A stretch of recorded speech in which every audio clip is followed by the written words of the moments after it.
The Obama administration's reportedly weighing a military attack on Syria following last week's alleged chemical weapons attack near Damascus.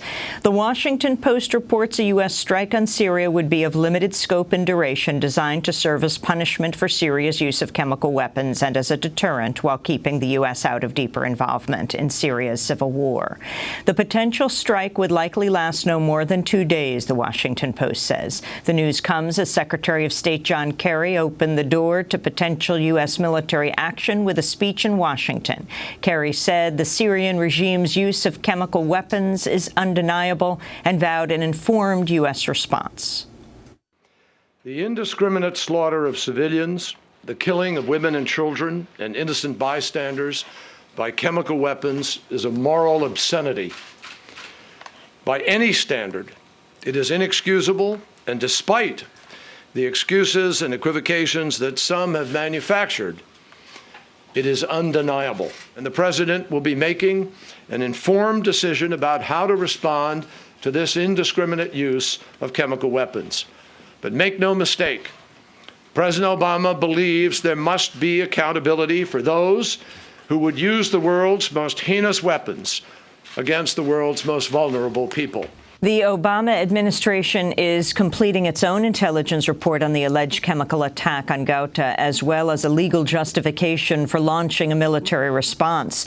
A U.S. official said the White House is, quote, actively looking at the various legal angles that would inform a decision, unquote. The U.S. has 4 Navy warships in the Mediterranean Sea with capacity to hit Syria with cruise missiles.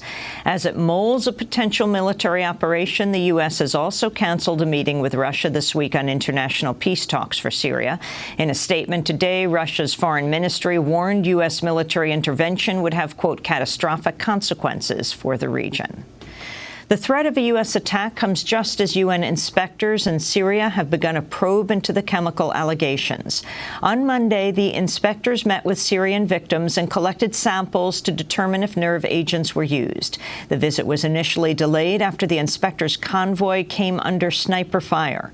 A UN spokesperson said Secretary General Ban Ki-moon still believes the inspectors can make a proper assessment, even though 5 days passed before they were allowed entry.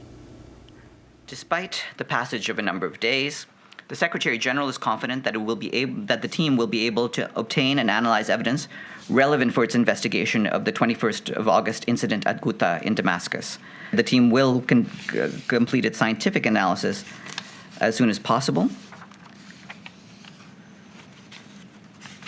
and the mission will seek to reconstruct an evidence-based narrative of the alleged incidents and other information in accordance with its guidelines. If confirmed, the attack in Ghouta would mark the world's worst chemical weapons strike since 1988, when Iraq's Saddam Hussein gassed thousands of Kurds in Halabja with U.S. complicity. The UN's official death toll in the Syria conflict stands at over 100,000. On Friday, the UN announced what it called a shameful milestone of over 1 million child refugees. UNICEF Executive Director Joke Brandt said the vast majority have been displaced in the past year. Last year, around this time, we had 70,000 Syrian refugee children. Today, we have reached 1 million. And that tells us something about the escalation of this crisis and the problems facing children. It is like, you have two children fleeing Syria just about every minute.